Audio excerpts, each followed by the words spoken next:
Bien, donc moi je suis très heureux d'être ici à Lyon. Je viens de l'autre bout de la France, où il y a des petits nuages en ce moment, qui fait très beau ici. Voilà, donc je vais vous parler des actualités de la polykystose rénale autosomique dominante. Ce qu'on va faire, c'est que je vais faire un survol, puisqu'il y a un atelier cet après-midi, donc il faut qu'on ait un peu de choses à discuter quand même. Je vais essayer de mettre en place un certain nombre de choses qui me semblent un petit peu importantes de façon générale, et puis on pourra rentrer dans les détails cet après-midi pour ceux qui sont à l'atelier. Alors j'ai choisi de commencer par parler un peu d'épidémiologie et de clinique pour dresser un état des lieux de la présentation clinique de cette maladie en fait et de son épidémiologie.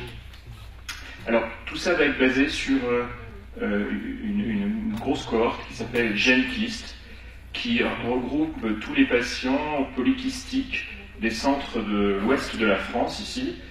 Alors, vous voyez que Brest est tout au bout. Et on a petit à petit envahi l'ouest, progressivement. On est arrivé à Poitiers. Et on n'a pas été arrêté à Poitiers.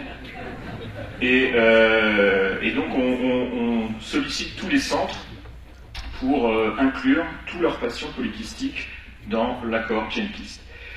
Alors, bon an, mal an, on a commencé en 2010, même si ça a été créé en 2009, et on a maintenant 2500 patients avec une polykystose qui font partie de notre cohorte.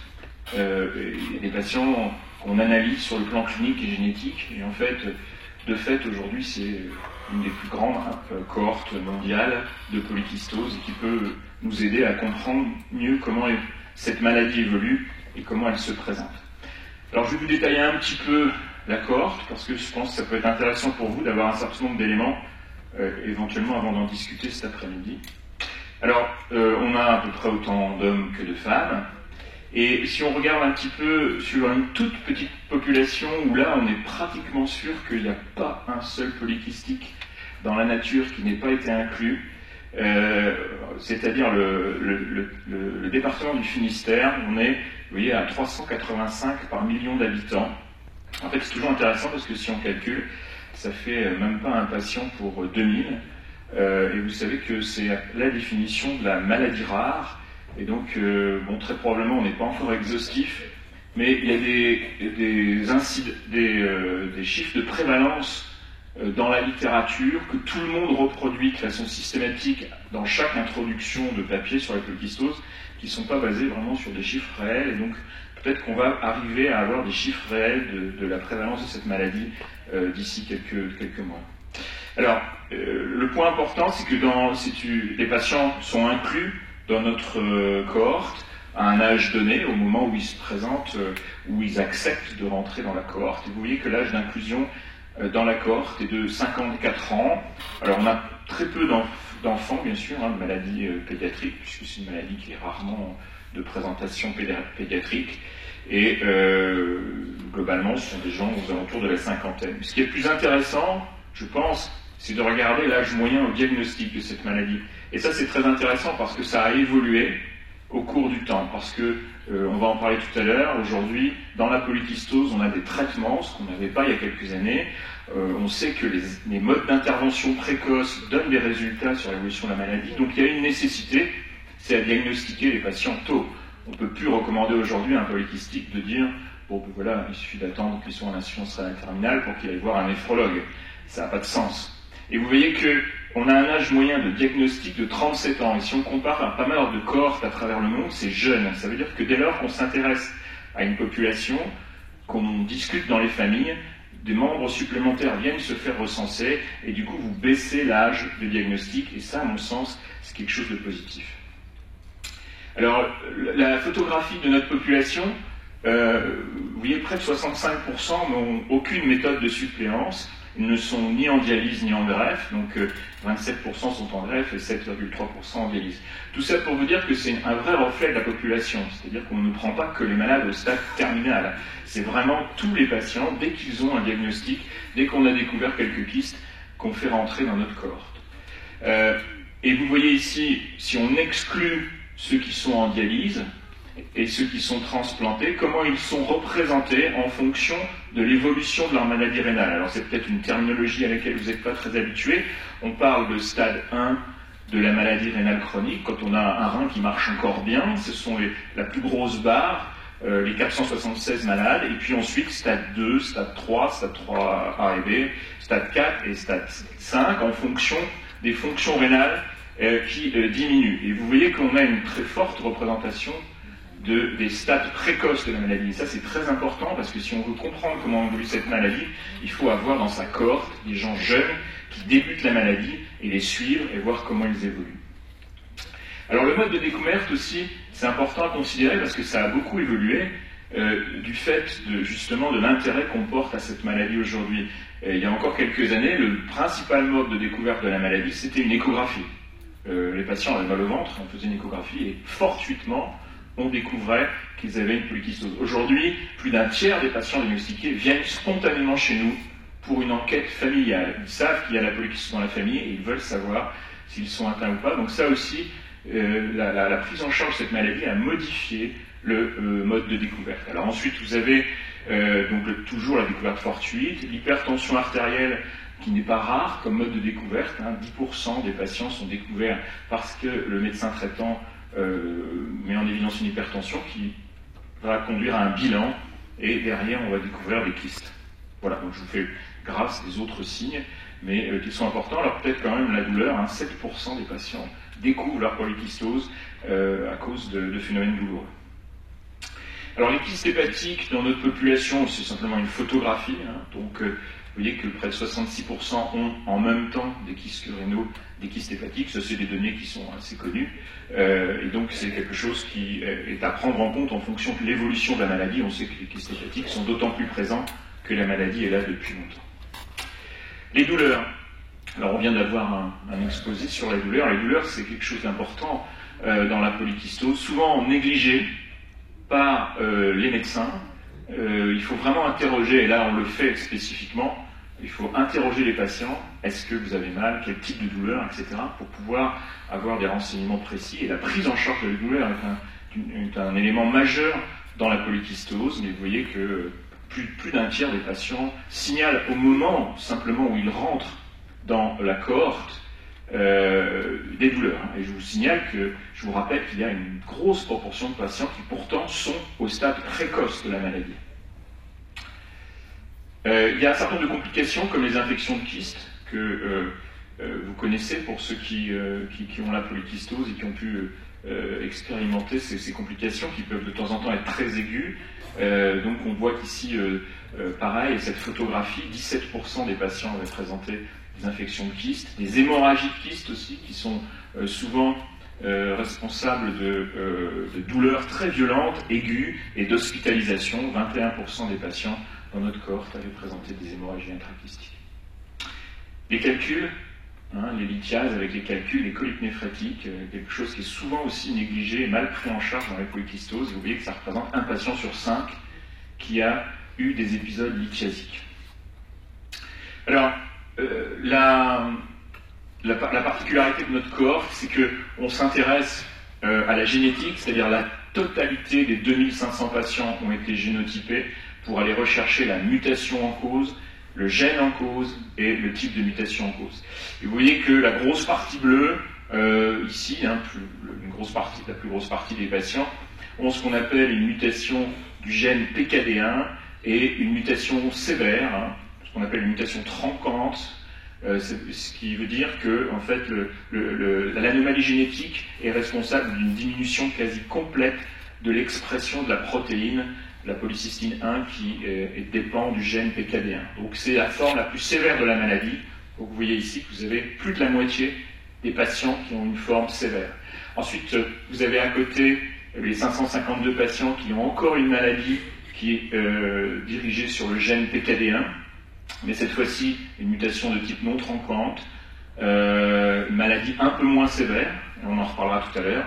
Et puis vous avez les 410 patients en vert qui sont des patients qui ont une mutation du gène PKD2, le deuxième gène de la maladie. Alors en général, c'est des maladies beaucoup plus modérées. On pourra en discuter de cette présentation clinique des patients PKD2, parce que la majorité de ces patients-là n'iront pas en dialyse, et jusqu'à un âge tardif. Et puis vous voyez qu'il y a des tas de petits gènes en dessous, là, et ça c'est la nouveauté dans cette maladie aussi, c'est qu'on s'est aperçu qu'il y avait des patients qui avaient des maladies kystiques qui ressemblaient à la polykystose, et quand on cherche une mutation sur le gène PKD1 ou PKD2, on n'en trouve pas. Et donc il y a d'autres gènes qui peuvent être en cause, certains viennent d'être découverts, c'est une toute petite proportion, mais c'est intéressant parce que ces malades-là n'ont pas du tout le même profil évolutif, et en particulier, probablement ne doivent pas être traités comme les autres, avec les nouveaux traitements. Alors ça c'était le premier point, un petit peu d'analyse épidémiologique et clinique pour mettre les choses en place, peut-être pour la discussion de tout à l'heure. Je crois que le grand enjeu dans cette maladie sur ces derniers mois, c'est les facteurs de progression. La question est la suivante. Vous avez des patients qui, comme je vous l'ai dit tout à l'heure par exemple, parce qu'ils ont une maladie modérée, vont se présenter avec une maladie polykystique et à 70 ans, 75 ans, vont être à peu près en bonne forme. Certes, ils auront une petite altération de la fonction rénale et quelques kystes, mais tout va bien. Et à l'autre côté du spectre, vous avez des gens qui ont 35 ans et qui sont déjà au bord de la dialyse. C'est la même maladie, c'est la polykystose, et pourtant, ces patients ont des pronostics complètement différents, et vous comprenez bien, de façon intuitive, qu'ils vont avoir des prises en charge différentes. Et tout l'enjeu, c'est de connaître comment progresse la maladie, et de pouvoir catégoriser les patients pour, j'allais dire, presque laisser tranquilles ceux qui vont aller bien, et se focaliser et traiter de façon énergique les patients qui ont un risque d'évoluer rapidement. Alors, ça peut se voir, cette progression, sur la dégradation des fonctions rénales. Vous avez ici quelques exemples de patients avec leur fonction rénale, donc le débit de filtration glomérulaire, hein, classiquement la normale est au-dessus de 90, donc vous les voyez à peu près au début de leur vie. Vous avez l'échelle de l'âge, et vous voyez comment ces courbes bleues, rouges et vertes évoluent au fil du temps. Alors vous avez des patients qui évoluent très vite, et vous voyez que la fonction rénale commence à se dégrader tôt, et puis ils vont être en dialyse, comme je l'ai dit tout à l'heure, vers 35 ans, hein, puisque vous êtes en dessous de 10, là à peu près, vous êtes en dialyse. Il y a des gens qui évoluent de façon un peu décalée dans le temps, mais qui vont être en dialyse vers 45 ans. Puis vous avez les autres proportions de patients qui conservent une fonction rénale longtemps correcte, en vert, et puis quand ils vont commencer à se dégrader, vont se dégrader lentement. Tout ça, c'est des profils de patients qu'il faut essayer de caractériser à l'avance, parce que vous comprenez bien que ces patients-là, on ne va pas les prendre en charge de la même façon. Alors, l'histoire de cette maladie, en deux petits mots, pour aller vite, vous savez qu'au début, les kystes sont là, hein, dès la naissance, et puis progressivement, au cours du temps, vous voyez sur ce schéma, le rein va se charger, les kystes vont grossir, le rein va augmenter de volume, pour arriver à la forme terminale ici, avec un gros rein polykystique et un rein qui, le plus souvent, ne marche pas et la nécessité d'une dialyse. Ce qui est faut garder un petit peu en tête pour comprendre comment la recherche a évolué ces derniers temps, c'est de regarder le schéma d'en dessous avec ces deux courbes, la bleue et la rouge. La courbe rouge qui monte comme ça très progressivement, très rapidement, c'est la croissance du rein, de la taille des reins. Ça rend compte de la croissance des kystes. Et cette croissance des kystes au cours de la vie, elle est exponentielle. Elle va de plus en plus vite, d'accord ? Et la deuxième courbe que vous voyez, la courbe en bleu, c'est la courbe de la fonction du rein. Comment marche le rein? Et vous voyez que pendant très longtemps, la fonction rénale reste normale, d'accord? Et puis à un moment donné, il y a une cassure et on va perdre des fonctions rénales et ensuite on va évoluer en général assez vite jusqu'à l'insuffisance rénale terminale. Et ça, c'est vraiment les concepts de base qui permettent de comprendre les modèles de prédiction qui ont été mis en place. Alors, qu'est-ce qui va en fait influencer la maladie dans son évolution? Au départ, tout à gauche, vous avez l'anomalie génétique. Elle est fondamentale. C'est elle qui va créer la maladie. D'ailleurs, la problématique génétique est beaucoup plus complexe que ça, parce qu'il n'y a pas simplement un gène qui est malade, il peut y avoir de temps en temps d'autres gènes qui viennent aussi altérer l'évolution de la maladie. Et puis après, au cours de l'évolution de la maladie, les patients vont présenter un certain nombre d'événements cliniques. On en a parlé tout à l'heure, des douleurs, de l'hypertension, des hémorragies intrakystiques. Et ces facteurs cliniques en eux-mêmes sont des facteurs aggravants de la maladie. Et puis il y a très probablement aussi des facteurs environnementaux qui peuvent modifier le cours de la maladie. Et tous ces facteurs, les uns après les autres, vont faire en sorte que certains malades vont aller plus rapidement vers la dialyse que d'autres. Et donc on a, ces dernières années, énormément travaillé sur quels sont les facteurs de progression de cette maladie et comment on peut mieux les connaître pour individuellement, pour un patient, lui dire, ou essayer du moins de lui dire, votre maladie risque d'être rapidement évolutive, ou alors au contraire, le rassurer. Alors, je ne vais pas détailler ce schéma, mais en gros, il y a 3 grands facteurs, c'est ceux qui sont en rouge, qui nous permettent de prédire la maladie. Il y a ce qui s'est passé en clinique, on va y revenir, et je vous en ai parlé tout à l'heure. Il y a la génétique, et c'est probablement le plus important et le plus fort, c'est-à-dire quelle est la mutation initiale, quelle est l'anomalie génétique initiale de base. Et puis à côté, on a des marqueurs maintenant radiologiques. C'est essentiellement ce qu'on appelle le volume rénal, et certains d'entre vous ont peut-être déjà eu des mesures de leur volume de rein par IRM, par imagerie IRM, et qui permet aujourd'hui de prédire aussi l'évolution de la maladie. Alors, le point important, c'est que le gène, comme je vous le dis, est l'élément majeur. Et finalement, pour revenir à ce que je vous expliquais tout à l'heure, on peut catégoriser les patients en 3 groupes. Et ça, dès une analyse génétique, vous pouvez les mettre dans 3 paquets. Vous avez les patients qui sont en bleu, avec la courbe de survie rénale que vous avez à gauche en fonction des années. Les patients en bleu, la plupart d'entre eux n'iront pas à la dialyse. Et quand ils iront à la dialyse, ils iront à un âge moyen de 77 ans. Et ceux-là, ils ont des mutations du gène PKD2. Donc encore une fois, PKD2, maladie beaucoup plus légère, avec une évolution vers l'insuffisance rénale terminale et la dialyse qui n'est absolument pas systématique. À l'autre bout, vous avez les patients en rouge, c'est ceux qui vont le plus mal, c'est ceux, je vous ai dit, qui ont des mutations tronquantes de PKD1, donc une anomalie génétique très particulière, et eux, en moyenne, ils seront en dialyse à l'âge de 55 ans. Et puis vous avez un groupe intermédiaire qui va en dialyse à peu près vers 65 ans. Et ça, c'est des travaux qu'on a fait au sein de la cohorte GenKIST et qui, vous voyez, avec simple analyse génétique, permet déjà de donner des outils pronostiques. Et quand vous regardez les arbres généalogiques aussi, ça aussi c'est quelque chose que les médecins prennent l'habitude de regarder. Comment évolue la maladie dans la famille? Alors on dit toujours qu'il y a une hétérogénéité intrafamiliale, c'est-à-dire que dans une même famille, il y a des patients qui peuvent évoluer de façon très différente, mais quand même, regardez cette famille typiquement bretonne, avec plein d'enfants partout. Donc vous voyez que globalement, les chiffres qu'il y a marqués sous les ronds noirs ou carrés noirs, c'est quand les gens sont atteints de la maladie, et vous voyez qu'en gros, vous avez des chiffres de, si on regarde, 50, 50, 51, 45, 44, 46, 60, 50, voilà. Donc entre 45 et 60 ans, tous ceux qui sont arrivés en dialyse sont arrivés en dialyse à cet âge-là. Alors il y a quelqu'un qui est original, voilà, celui-là, tout là-haut, là, 81 ans, donc je ne peux pas vous expliquer. Mais globalement quand même, l'histoire familiale est importante à considérer et les médecins savent bien que c'est une alternative à l'analyse génétique. Une famille où tous les membres arrivent en dialyse avant 50 ans a probablement une forme sévère. Il y a aussi les critères cliniques. Et ça c'est très important, ça c'est aussi quelque chose qu'on a mis en évidence dans la cohorte GenKIST. En gros, si un polykystique a besoin d'être traité pour son hypertension artérielle avant 35 ans, c'est-à-dire que s'il a déjà des médicaments pour l'hypertension avant 35 ans, on sait que c'est un facteur de sévérité.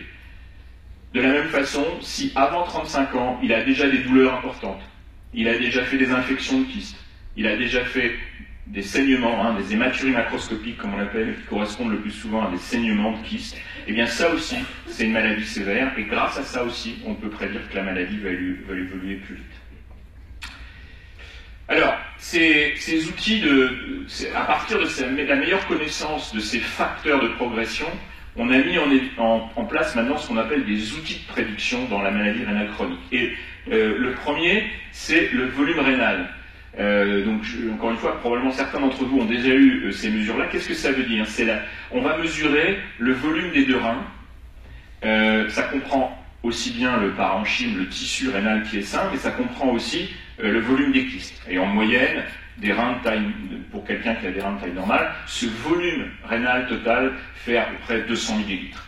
Quand vous avez une polykystose, évidemment, les reins sont beaucoup plus gros, et ça peut aller jusqu'à bon, ça départ à 400 ml, puis 1 litre, donc 1000 millilitres, et parfois 2, 3, 4 litres, tellement les reins sont devenus volumineux. Hein. Donc ça, c'est très important. Vous avez ici une image en IRM avec, vous voyez, les kystes qui apparaissent de façon, qui sont renforcés ici de façon blanche et qui donc sont représentés sur l'intégralité des 2 reins, et vous en voyez aussi dans le foie. Alors, comment on fait pour faire ça? Bien, on a des méthodes par quantification, hein, des contourages, on appelle ça, et des méthodes semi-automatiques ou manuelles, où on va contourer le rein. Vous voyez, comme ça, on fait un trait autour à la main, et le logiciel va calculer la surface, et puis ensuite on va multiplier ces coupes de surface par le nombre de coupes, et on va obtenir un volume. Donc ça, c'est une technique qu'on a en place, nous, à Brest. Il y a d'autres méthodes. On peut considérer le rein comme un ballon de rugby et mesurer de façon ellipsoïde par un calcul qui est tout simple, hein. Donc vous avez ici la formule.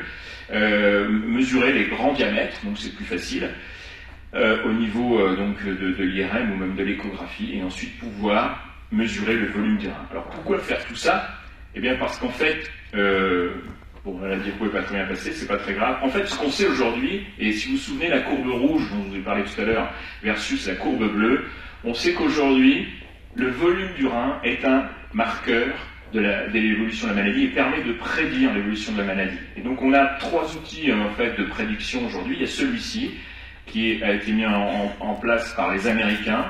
Et par exemple, comment ça marche? Eh bien, si votre volume rénal est supérieur à 600 millilitres, alors on rapporte ça à la taille du patient, donc c'est 600 millilitres par mètre, eh bien, on peut prédire que ce patient risque d'évoluer avec un très fort risque vers l'insuffisance rénale de stade 3 dans les 8 ans qui viennent. Voilà, ça c'est un outil qu'on peut utiliser. On peut même utiliser simplement la taille des reins, mesurée par échographie par exemple, et tous les reins supérieurs à 17 cm ont le même risque aussi d'évolution dans les 8 ans vers l'insuffisance rénale stade 3.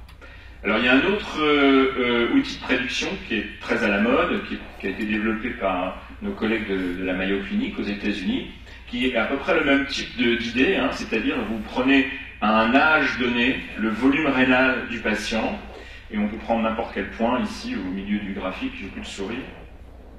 Si, bon, voilà, on peut prendre par exemple n'importe quel point ici, et ce patient-là, il a 40 et quelques années, et il a un volume rénal de temps, hein, si on va sur le ici, donc il a un volume rénal d'à peu près 650, voilà. Et grâce à cette taille, ce volume de rein à un âge donné, on peut prédire la croissance de son rein, en considérant qu'il est parti de 200 millilitres à 15 ans, s'il est arrivé à 40 ans à 700 millilitres, on peut calculer sa croissance en pourcent par an. Et grâce à ça, on classe les patients, vous voyez ici, en 5 catégories, qui correspondent aux courbes que vous voyez là. Donc les patients ici, du stade 1E, tout en haut avec la courbe orange, les reins grossissent de 6% par an. Et puis à l'inverse, tout en bas, le stade 1A, les reins grossissent de 1,5% par an. Voilà. Et en fait, on sait qu'en fonction de l'appartenance à ces catégories, du 1E au 1A, eh bien, on peut prédire aussi l'évolution de la fonction rénale. Voilà. Et en gros, les classes C, D, E sont les classes les plus à fort risque de progression, et d'ailleurs dans les recommandations internationales, ce sont celles qui donnent lieu à la possibilité d'être traitées avec les nouveaux traitements de la polykystose, alors que les stades 1B, 1A, on considère que la maladie est pour l'instant peu évolutive, et donc pas d'indication à traitement. Voilà, alors il y a une troisième outil de pronostic, c'est un score que nous on a mis en place grâce à la cohorte Genkist, encore une fois, qui en fait est un score tout simple, avec des points en fonction de critères cliniques et génétiques. Donc vous allez reconnaître ce que je vous ai expliqué tout à l'heure. Donc il y a un peu plus tout en haut, hein, vous avez, selon que vous êtes un homme ou une femme, vous avez 0 ou 1 point, parce qu'on sait que les hommes évoluent de façon plus péjorative dans cette maladie. Si vous avez déjà eu une hypertension avant 35 ans, comme je vous avais expliqué tout à l'heure, bien, vous avez 2 points. Si vous n'avez pas eu, vous avez 0 points. Si vous avez déjà eu les complications urologiques avant 35 ans, vous avez 2 points, sinon vous avez 0 points. Et puis les mutations, si vous avez une mutation PKD2, 0 points, PKD1 tronquant, 2 points, et PKD1 tronquant, 4 points. Et ça vous fait un score de 0 à 9. Et on peut catégoriser les patients en 3 catégories, ceux qui ont un faible risque d'évolution de 0 à 3 points. Donc très probablement ces gens-là, ils ont un risque d'évolution vers l'insuffisance rénale terminale qui est très très faible, donc probablement on peut les laisser tranquilles, pas d'intérêt à mettre en place les traitements spécifiques de la polykystose. Et puis vous avez les forts risques à l'inverse, ils ont plus de 6 points, et on sait ceux-là qui vont à coup sûr évoluer vers l'insuffisance rénale terminale, et à coup sûr jeunes, et donc il faut probablement les prendre en charge de façon différente. Donc ça c'est vraiment un enjeu majeur dans la polykystose, fixer le pronostic grâce à des outils pronostiques. Alors juste pour terminer, quelques notions de traitement, on parlera sans doute de ça aussi cet après-midi. Alors c'est assez simple le traitement, puisque en fait aujourd'hui il n'y a qu'un seul traitement qui soit autorisé en France, et un seul traitement d'ailleurs qui ait fait preuve de son efficacité, on va en parler. Alors juste un petit aparté, 2 secondes, pour vous parler du contrôle de l'hypertension artérielle, parce que il y a eu des grands essais qui ont été rapportés relativement récemment, qui montrent, et ça c'est une grande étude qui s'appelait HALT, qui a inclus près de 560 patients, et en fait l'idée c'était de se dire dans les polykystoses, comment il faut contrôler la pression artérielle, est-ce qu'il faut mieux la contrôler de façon très rigoureuse, et vous avez ici les chiffres du groupe très rigoureux, c'est-à-dire vous avez des chiffres de tension artérielle, des cibles qui étaient basses, baisser la tension artérielle grâce au traitement à moins de 110-75, ou alors des cibles standards, conventionnelles, dans l'autre groupe, entre 130 et 180. Et cette étude a été suivie en mesurant l'impact de ce contrôle de la tension sur le volume rénal. Et en fait, pour faire court, on va regarder que la courbe de gauche.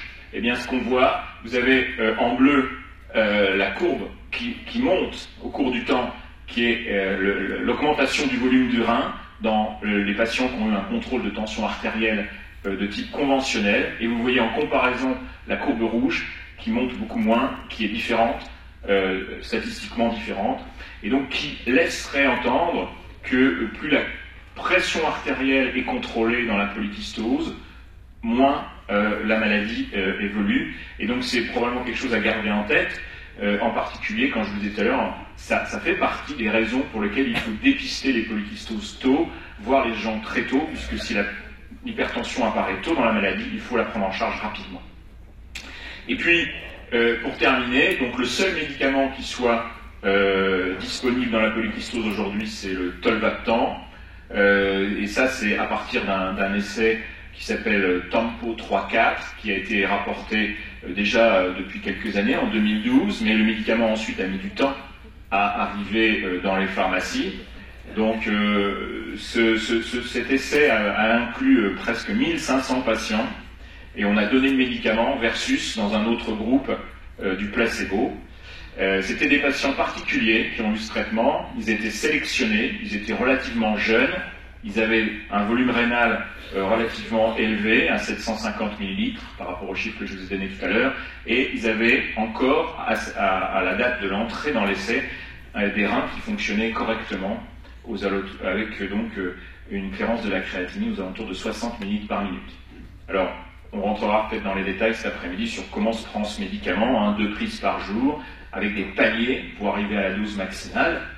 Et qu'est-ce que ça nous a apporté cet essai ? Eh bien, ça se résume en 2 phrases, l'efficacité de ce médicament. Il réduit la croissance du volume rénal de 49%, donc en 3 ans de traitement. Vous voyez les courbes, donc les 2 courbes, ces patients sous placebo versus les patients sous traitement, les courbes s'écartent, c'est la croissance du volume rénal, donc de 49%. En gros, les patients sous placebo avaient un rein qui grossissait de 5,5% par an, versus seulement 2,8% par an pour les patients sous tolvaptan. En termes de fonction rénale, eh bien, le tolvaptan a réduit la perte de fonction rénale au cours du temps de 26%, c'est-à-dire que quand vous regardez les patients du groupe placebo, si vous vous souvenez des courbes que je vous ai présentées tout à l'heure, ils perdaient 3,7 ml par minute et par an, et sous tolvaptan c'est 2,7, donc c'est une différence de 1 ml par minute et par an. Alors ça peut sembler très très très petit comme différence au cours du temps. Sachez que pour nous, néphrologues, 1 millilitre par minute par an, c'est quelque chose qui est tout à fait sensible. Et la plupart des essais de néphroprotection dans la maladie rénale chronique, hein, quand on vous donne un traitement par un inhibiteur d'enzyme de conversion, par exemple, ont à peu près le même type d'effet. Voilà, alors évidemment, ce médicament, vous le savez probablement, ce n'est pas la panacée, parce qu'il a des effets secondaires, et en particulier des effets aquarétiques, c'est-à-dire que ça fait uriner beaucoup, de 4 à 6 litres par jour, et parfois plus. Ça donne envie d'aller uriner plus souvent. On se lève la nuit pour uriner, on a soif et on a la bouche sèche, du moins en début de traitement. Et donc un certain nombre de patients ne vont pas pouvoir continuer parce qu'ils n'arrivent pas à s'habituer à ces contraintes. Je dois dire que c'est quand même un nombre assez limité, puisque dans mon expérience, c'est à peu près 10 à 15% simplement des patients qui sont obligés d'arrêter. Les autres arrivent à prendre ça en charge. Et puis, le deuxième inconvénient, c'est qu'on sait qu'il y a eu des petites alertes sur le plan hépatique, avec une augmentation dans le sang d'une enzyme qu'on appelle la transaminase. C'est un phénomène qui a un équivalent allergique, mais qui touche à peu près 1% dans sa forme la plus grave chez les patients sous traitement, et qui donc nécessite de contrôler le bilan hépatique tous les mois pendant 18 mois, puis après tous les 3 mois. Je tiens à signaler quand même que tous les patients qui ont présenté ça à l'arrêt du médicament ont guéri totalement et sans séquelles. Voilà, donc un panorama de ce traitement, et donc le traitement est actuellement indiqué en France, et vous avez ici les recommandations de la Haute Autorité de Santé, chez quel patient on peut proposer le traitement. Bien sûr, après il faut discuter avec le patient pour voir s'il est d'accord d'en accepter éventuellement les effets secondaires. Donc c'est des patients qui doivent avoir grand A, une fonction rénale qui est encore pas trop diminuée, hein, donc il faut avoir plus de 30 ml par minute de débit de filtration glomérulaire. Il faut avoir un gros rein, et en fait c'est les critères que je vous ai présentés tout à l'heure, les critères de progression qui avaient été mis en place par l'étude américaine. Donc il faut avoir des reins de plus de 600 ml par mètre sur l'IRM. Et puis troisième point, pour être qualifié, pour pouvoir être traité, il faut avoir des signes de progression rapide, soit qu'on ait des manifestations cliniques dont je vous ai parlé tout à l'heure, soit qu'on ait une perte de fonction rénale rapide sur les années qui précèdent le traitement. Voilà, donc on rentrera peut-être dans les détails cet après-midi. Voilà en gros ce que je voulais vous dire. Je remercie tous les gens qui travaillent avec moi sur la polykystose dans la cohorte Chain-Kyst, et tous les investigateurs, et je vous remercie pour votre attention.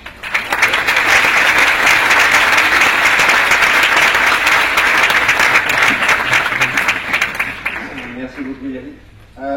Donc, peut-être qu'on peut prendre une ou deux questions, mais bon, on est pas mal en retard sur la pause déjeuner, donc peut-être pas trop se retarder, surtout que s'il y a beaucoup de questions, elles pourront être abordées au cours de l'atelier cet après-midi, hein, bien sûr, où vous pourrez cuisiner le professeur Lemeur autant que de besoin.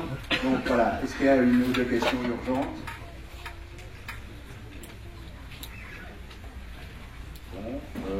Bon, écoutez, alors s'il n'y a pas de questions, tout le monde se réserve pour l'atelier, donc il y a beaucoup de monde. Et voilà, je remercie les organisateurs, les orateurs, je vous remercie tous de votre présence et de votre interactivité. Je vous souhaite un bon appétit.